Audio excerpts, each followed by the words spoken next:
Now, for more on the coffee industry's growth, I'm joined from Vermont by Dan Cox, president of Coffee Enterprises. Thanks for being with us.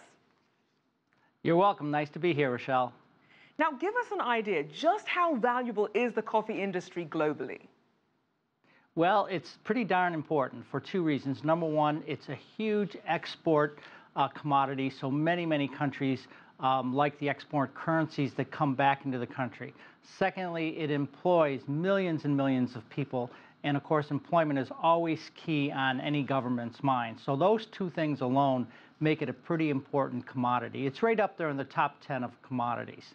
So it's real important. And the other thing that's kind of interesting is coffee is now the most consumed brewed beverage in the world, and it's right after coffee is the most consumed beverage in the world.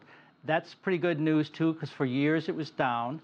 And then lastly, like you mentioned in your preview, coffee has got some tremendous nutritional properties to it. And in fact, not only the study you were talking about, Harvard just came out and they've definitively said coffee is probably the healthiest drink you can drink on a daily basis. Now, some people would say I'm a little biased because I'm in the coffee business, but for years we were getting bashed by everyone, and now all of a sudden we're getting really good news from cardiovascular to longevity, and the list goes on why people should drink coffee.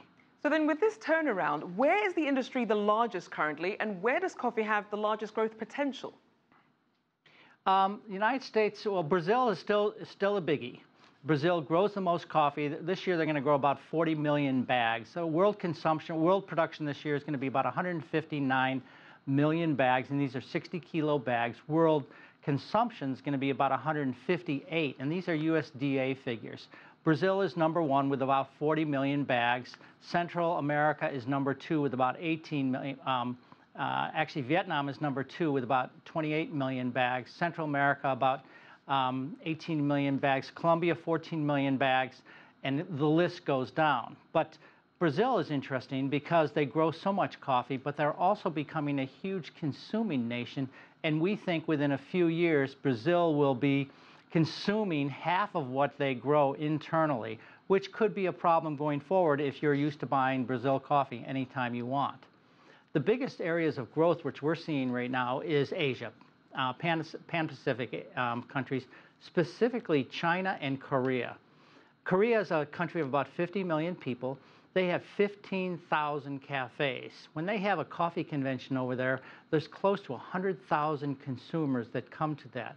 China, on the other hand, 1.4 billion, 1.5 billion, have 31,000 cafes. Right. And they are quickly gaining the taste for coffee.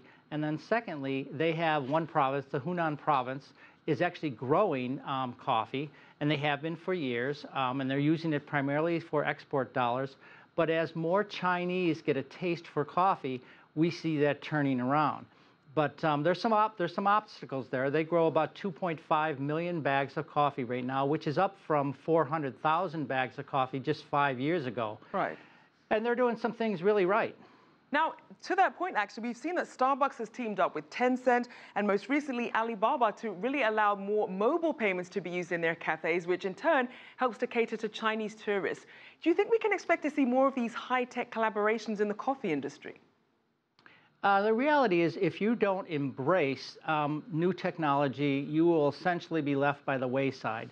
And I really don't care what kind of business it is. That it could be trucking business, it could be coffee, it could be soda, you name it. You have to get involved in new technology, and social media is certainly one of them. Starbucks is an absolute wonderful company. I happen to know Mr. Schultz personally, and he's on top of things. They're in 70 different countries. I'm not sure of any other retailer of the beverage, with the exception of maybe Nestle and Coca-Cola. It's in that many countries.